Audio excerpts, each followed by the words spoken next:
So I think of careers a little bit like mountaineering exercise. So you are currently somewhere, you might be halfway up a mountain already, you might be somewhere in this picture. So let's assume you are somewhere near this little river here. And then, so this is your starting point. And then the other thing you really want to know is where you want to go. So you can consider these mountains as different problems that you want to solve or as different topics that you want to work on. So there could be one that's, making sure that there are fewer existential risks from AGI. That could be one, like the very specific, the AGI risk. Then one could be the bioweapons and the biosecurity aspect of it. So that could be another mountain, and maybe then the one in the back is the digital mines and making sure that we're safeguarding them. So they're like different topics that you could be working on. So let's pick this rocky one on the left here. Okay, so we know where we are, we know where we want to go. So that leaves one more thing, which is how do we get there?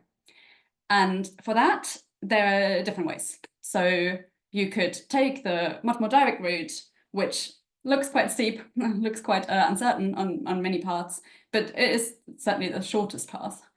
Or you could choose to go a slightly longer one that's maybe not as steep, and maybe like every segment of the path looks more manageable in itself. I don't think those are the only options. So for example, you could choose to go all the way out to the left of the picture because you know that there's a little mountaineering camp, and actually going there and supporting people to become better mountaineers might be pretty good. Like that's just basically what BlueDot is doing, skilling up people to then go on and work on the problem of AI safety instead of them directly working on it themselves. So that's one path. The other one might be, well, actually, maybe to the right of the picture, there's a little pub or cafe or, I don't know, little village. And the people who are in the mountaineering camp, they go there in the evening, hang out there. So you might want to choose to actually, instead of tackling the mountain yourself, go out to the right and try to find some people that climb the mountain with you. So instead of you climbing by yourself, can you do it with others? And that might enable you to solve more of that problem than if you were to do it by yourself. So there are really different parts to this. So I'd like to look at those different parts in a little bit more detail today. Very specifically, we'll start by very high level, looking at some different classifications of careers, and then going into 10 different ways how you can have impact in the AI safety space. We will then look at the idea of a career portfolio. And as we said already, there will be then a workshop part to this as well. So you'll have some time to explore that for yourself. There are some resources on this. You'll be pleased to hear that I won't be reading through them. So for all of those 10 parts, there's a slide of resources. You'll get access to them later though. So you'll have access to that, and we won't just spend a long time with me reading out resources. So I think this is in everyone's interest. And then, as I said, there will be a Q&A session at the end as well. Okay, so let's start off with the overall career classification. So really high level, I think there are 3 primary ways of having impact with your career. You can use your money, you can use your skills, or you could use your network. And this one is the primary way. So obviously, if you want to use your money to do good, you probably need to use your skills first, or maybe your network if you just want to be born rich into a family and have access to a lot of money, to actually have that money available and then use it in a way to do good. So this is talking about the primary way, not about you using your skills to earn the money to then donate effectively, but to use that money. So those are the 3, and we'll come back to that for the 10 parts all fit under one of those. The slides will be available, yes.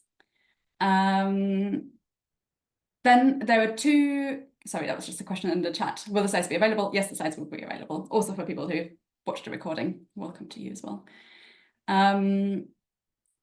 So then there are 2 types of classification that I like to think about. One is the career stage.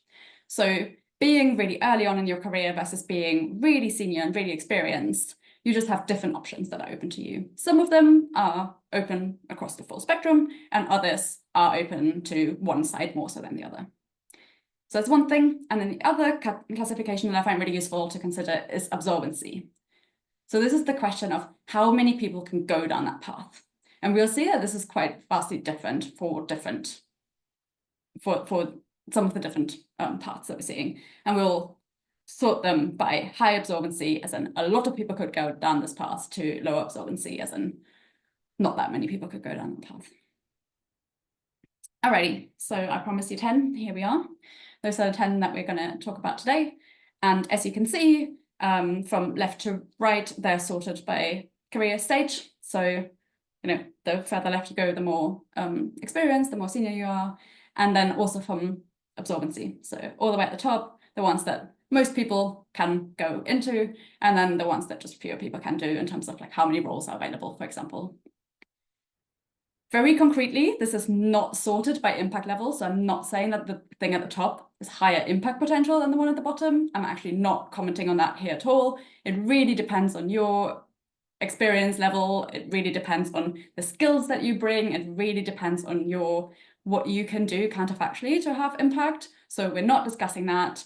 That's another discussion. This one is really just talking about absorbency. So just something to keep in mind. I'm not saying the top is higher impact than the bottom. Right, so let's dive in. Right, donations. I mean, pretty straightforward. This is saying move money to organizations that do good and enable them to do more good, enable for salaries to be paid, enable for compute to be paid for, and so on. So I won't go into much detail because it's pretty self-explanatory. The thing that I want to mention on this one is that if this is the path that you choose, you can make your life much easier. Here are some things that I would advise you do. Do regular donations, set them up, and then leave them there, and then maybe evaluate, I don't know, every 6 months, every year, depending on how fast you think the space is moving in terms of which are the organization that you want to donate to, but just set it up and have it there. It'll be much more likely that you'll actually end up donating.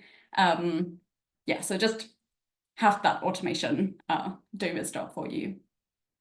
The other thing is pick a percentage. So that means whenever you get a raise, you'll get more money into the bank account, fantastic, and you'll also increase your donations. So that's great on both parts. And then if you can engage with a community of other people who are going down this path, this can be making it just more concrete and easier to stick to over the long term. One other thing that I think is really good to make sure that if this is the path that you want to do over a longer time, is sign a giving pledge. So you can do that by giving what we can, or one of the partner organizations. High Impact Professionals is actually one of the partner organizations, so you're very welcome to take the pledge by our HIP Pledge Club as well. Cool. So donations are pretty comfortable. Like, you don't need to change your lifestyle massively. You probably just stay where you are in terms of where you live. You don't need to put yourself out there. You kind of just transfer some money over. So the next one that I want to discuss is I would say on the opposite spectrum in terms of how comfortable it is. This is leveraging a network. So this is talking about stuff, basically, and like advocating for solutions. And this one comes in 3 buckets, which is exactly the buckets that we explored before. You can either get other people to donate more, you can get other people to use their skills, or you could get other people to, this is now a bit meta, use their network to do more good. So you have exactly those 3 buckets that we explored before. So an example on this one, and this is why I say that it's quite uncomfortable.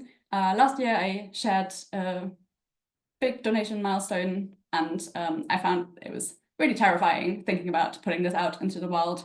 So I deleted it from my to-do list, and then I put it back on, and then I deleted it again. So I was pretty convinced that I probably wouldn't do it. And then what helped me to actually talk about it was community and network. So seeing other people do it, seeing other people inspire others to talk about those things was really useful. And then actually, so here's your motivational part now, if you are thinking about doing this. It led to 2 10% pledges that were taken because of that, and 1 pretty decent donation amount to an effective organization. So that was cool. is not comfortable though. So if you think it gets better over time, so that's one thing, that's good. If you think that this path is not for you, unless you feel like this is a really easy thing and I really want to talk about this, don't wait for it to feel comfortable. Just start doing it. If you have people who you can talk to about these topics, great, do it. Start doing it. Don't wait for it to feel nice. Founding to give. So we're back in the money side of things. This is different to the donation part. The donation part is like you're doing ongoing donations. With the founding to give, the idea is that you set up a startup, you scale it, and then at the point of exit, i.e. where you sell the company, you donate a percentage of your exit money.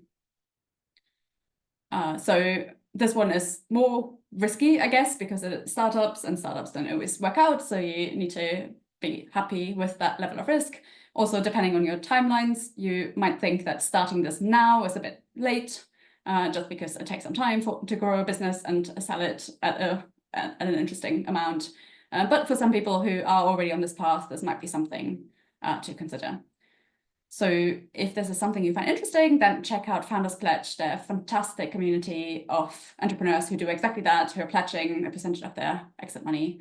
And they've already moved a significant amount of money and are looking to move a lot more. So check them out if this is something that you find interesting. Right, we talked about influencing individuals. This one is much more influencing companies. This is more towards the senior end of things. So the more experienced you are, normally the more say you have in your company, the more leverage you have. So probably more interesting then. Some ideas here are things like, can you do a corporate fundraiser? Can you do an event at your organization talking about AI safety, for example, to just have more awareness about the topic? Actually, the Launch and Learn could be something that more junior people can do as well in their companies. You could make the donations more effective. Can you get effective organizations onto the payroll giving if there is such a scheme? Can you convince the organization to donate themselves? Can you convince the organization to double certain donations? So all sorts of topics in that space. Okay, right, we've worked our way down to the skills side of things. So first one is advising and mentoring. Again, more for mid-career to senior professionals, just because you probably have learned more, you have more to share, more experience that you can pass on. And the idea here is that you work with individuals or organizations and make them more effective. So you improve their processes, you help individuals either in identifying what they should be working on in terms of strategic setting or how they can best work on it, or really, really helping from an outside perspective that works either with individuals or the leadership at the organization. And the idea here, and why it's an interesting path, is that you can potentially have quite high leverage. So it'll probably take you significantly less time than doing the actual work. So if you come in with the experience, you can have potentially quite a decent multiplier and the impact that they can achieve by you helping them and sharing your experience.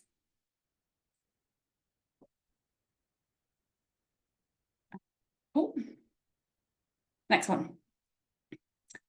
Working in policy.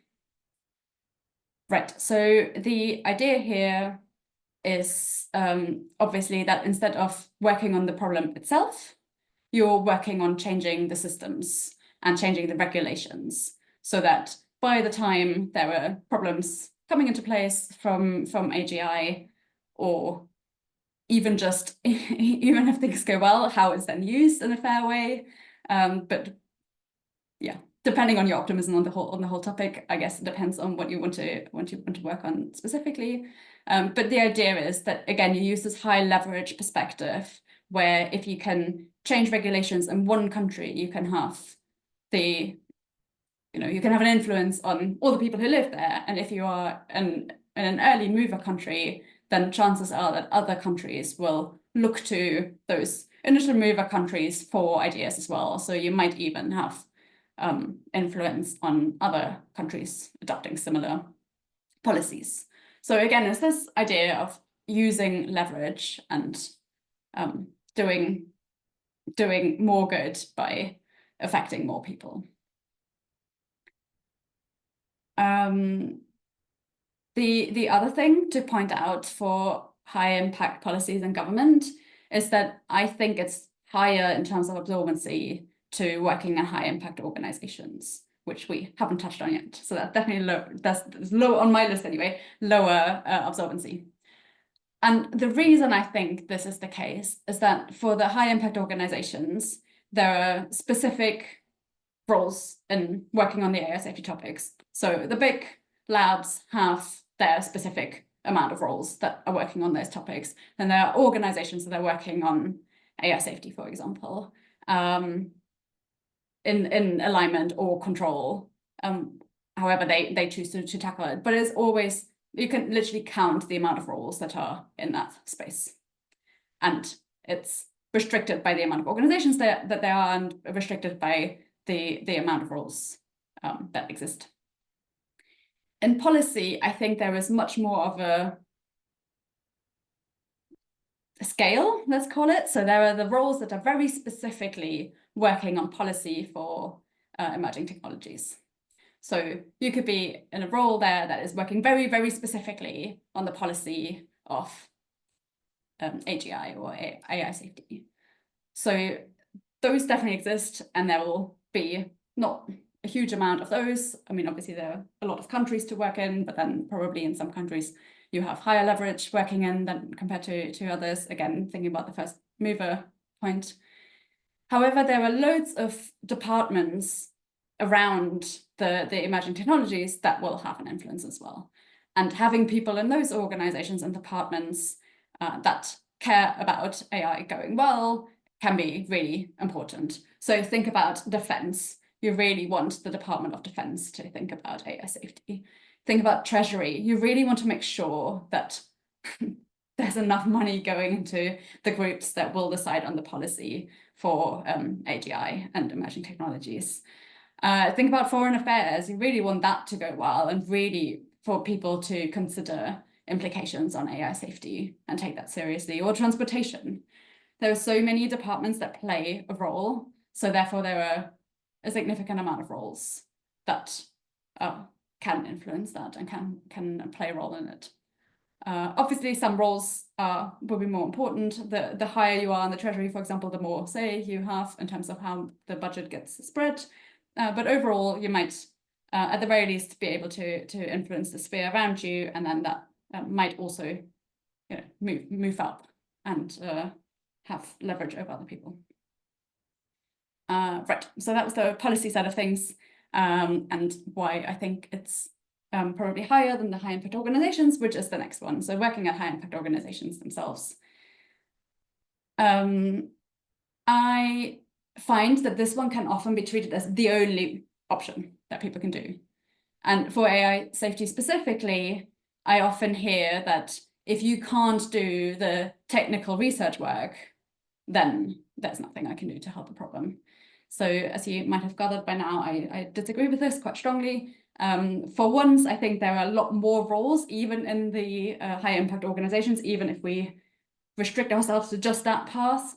There are comms and marketing that needs to be done. There's community building and organizations, right? Like organizing events and getting people together and getting people to support each other. Management, like people who manage the teams and who make sure that people are well and happy and can thrive and can do their best work. So even once you're restricted to high impact organizations, there are a lot more types of roles than just technical research.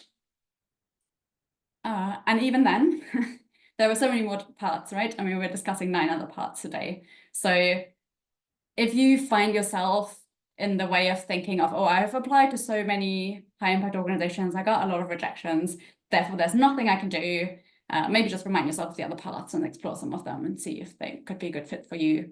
Maybe joining a high impact organization is not a good fit at the moment for you. And maybe it is. But just keep in mind, it's not the only way. One more thing on working at high impact organizations. If you do want to apply to high impact organizations, at least give yourself the best chance of making it. So I'm pretty passionate about. Cold applications is normally not the best way. Networking can be really, really useful to hear about the jobs that are on. Not all jobs are on job boards, so you need to find out about them in the first place. You can only find out by talking to other people. And also just, especially in the first round of application processes, there's a huge number of people applying, especially people who come from the for-profit side of things and are trying to transition over, who haven't worked in AI safety before and want to. They don't look like the person who work in AI safety because by definition, they're not. So therefore, it is really hard for the recruiters often to see how you can fit in. However, if you have a chance to talk to them, get on their radar, explain why you think you're a good fit, and just have a little bit more time to do that than just a simple application that they spend probably not very long time looking at, it can massively increase your chances of making it past that initial hurdle. So networking, getting referrals, talking to people is just super important to give yourself the best chance of success here. Volunteering. So volunteering, I think, is lower absorbency than working at the high impact organizations. I think especially in AI safety, I don't think it's the most common path. However, there are various things that you can do. So so this one is volunteering at a high impact organization, but you can also volunteer your time to research on a certain topic or to test some of the new models that are coming out and seeing if there are any flaws you can find and so on. So doing that, and especially if you write about it and communicate what you're doing, can also put you in a really good position for then eventually working at a high impact organization. So seeing this as a stepping stone towards the previous parts, i.e. working at a high impact organization, can be really useful. Yeah, and for some organizations, working with volunteers can be fantastic. So from our perspective at High Impact Professionals, we work a lot with fantastic volunteer facilitators for our program. Many of them are alumni of the program, so it's fantastic to see that they are willing to give up their time and expertise to work with the people that are going through the program and to pass that on. And we wouldn't be able to run it at the size that we're running it at the moment without them. So for some organizations, it can work really well. Next one. Okay, so we've the last three that we were looking at were much more on the full spectrum in terms of more junior people to more senior people. This one is much more on the senior end again, which is joining a board of directors.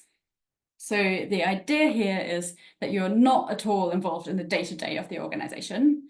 Instead, you're steering the organization and you're giving input on the strategy and on whether they're on the right path and whether they're working on the right topics.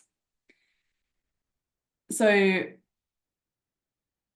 the reason that is more on the senior side of things, I believe, is that you tend to have more strategic experience as you're later in your career, and that's the type of role that are useful when joining a board. The other thing of why it's interesting is because you're not involved in the day-to-day, it tends to take a lot less time on you as well compared to working at an organization. So you could plausibly sit on the board of many organizations just in terms of how much time you have available, and therefore, again, having that high leverage of having the strategic input rather than needing to spend the time on the day-to-day.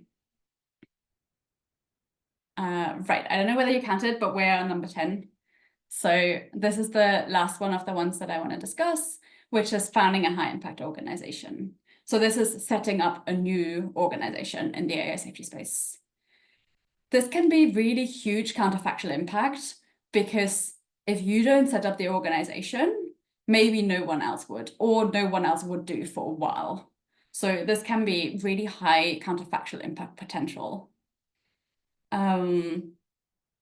There is a restriction in terms of seed money. So we couldn't, at the moment, have another 5,000 organization being started just because there isn't the money around, which comes back to the initial donations and funding to give models of moving money into the ecosystem so that more organizations can be spun up. So currently, which is why I think it is the lowest absorbency of the paths that I've considered.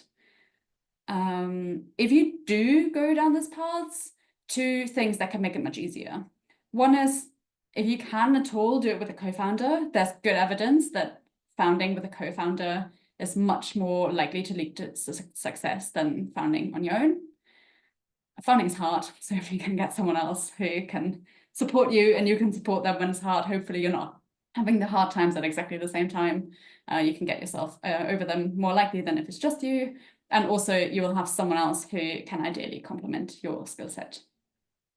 Because as co-founders, we just have to do anything that needs doing, which means anything that the organization needs, which is very broad in terms of the skills that are required. The other thing is that you might want to consider joining an incubation program, so where you can learn from experience, work with mentors who've done it before and who've seen it done before. So in the AI safety space, the BlueDot Impact incubation program that you might want to check out if that's an option that you want to explore. Alrighty. So that was 10 different options. Some of those take much less time than others. So donations you can pretty much do as you're doing any job. It doesn't take the full amount of time. Spend some time thinking about where you're donating, obviously set it up, but then it's kind of just running on its own. Same for if you're working in a company and want to use or want to influence the company there, that will almost certainly not take your full amount of working hours in the week, but you might want to set up a session, like a little series of lunch and learn sessions, for example, and then maybe do a corporate fundraiser. But you can do that very much in parallel to your own donations. And maybe you can find a board position where you can use your experience to really help the organization with a strategy, where they're going. So those you can combine, which I like to think about as a portfolio approach. So you don't just pick one specific path, but you pick a bunch of them. It's good for the reason that you can, do more instead of just doing the donations. If you can combine it with something else, then obviously your impact potential gets higher. Also, you can choose to spread the approaches that you want to support. So if you donate to an organization that works on AI alignment, maybe you can complement that with sitting on the board of an organization that thinks about control, for example, so that you have not all eggs in one basket, I suppose. The downside of the portfolio approach, and that's a real downside that has to be considered, is that the task switching costs are real. So what does that mean? If you just do one thing and only focus on that, you have more mental capacity than if you do two things and have to switch between them. So you can be in a situation where you're already doing a bunch of things and you could add on another thing, and you'll probably create some impact through this additional thing, but you might actually create less impact compared to what you lose by your task switching costs by not having a full capacity to spend on your main topics. So be really mindful of that. Don't just add, and certainly don't do all of the 10 parts at the same time. Certainly there are some that are just not compatible in terms of how much time and attention they need. It's not always better to add on another thing, but some of them lend itself for a combination. Okay, I will do a quick advertisement break before we go into the workshop side of things. So I said before that I run high impact professionals. So I want to tell you a bit how we can help you on your high impact journey. So one thing is the Impact Accelerator program. It's a 6-week program for experienced professionals, and it's done in a community setting. So you will go through the program as a cohort. You have access to all the other people who are on the program, and you go through together. You identify what your best paths are. So you'll explore those paths that we discussed today, and also find out how you can get there and get support along the way. So that's one thing. Applications are currently open. Obviously, if you've watched the recording, this may not be the case, so check out the website and see if that's the case. But currently, they are open. The deadline is the 27th of April. So if you find this interesting, if you would like to think about these topics more and do it in a community setting where you have other experienced professionals who are thinking about those questions, then do apply to the program. The other side of the slide is the talent directories, the other thing that we're offering, which is also free. The Impact Accelerator program is free to join. Talent directory is also free. It's much less time intense. It takes about 15 minutes to sign up. And it's like a job board, but the other way around. So instead of jobs, it's people listed, and then high impact organizations that are hiring use it to reach out to people and say, hey, we have this job, you might be a really good fit, don't you want to apply? So if you want to get on the radar of high impact organizations, then I strongly recommend you sign up to that. Okay, thanks for bearing with me in the advertisement break. We are gonna move on to a bit of a workshop section. So you'll get access to a worksheet, and you'll have, our hosting is going to tell you how much time you have, probably until the clock, so about like 25-ish minutes. You'll have some time to identify and explore some of those parts for you. I ask you to come up with 20 different options, which might sound a lot, but the idea behind that is that the best option for you is only as good as the best option that you considered. So spend some time with thinking outside of the box, thinking outside your usual options that you're considering, and just go wild with it. Not all options need to be good. You can just write some down. They might spark some new ideas. So just stick with it. Really, really try hard to find those 20 options. If you're super creative and find the 20 super quickly, there's, just keep going. do another 10. And then there's a part also to identify which of those you want to consider in more detail, and then identify some next steps. For the next steps, the resources might be useful. So I mentioned their resource pages. I just really quickly whisk through so you have an idea. So for all of those 10 parts, there are various bullet points of things you want to consider, things you can read, things you can look up for those different parts. So they might be useful for identifying your next steps.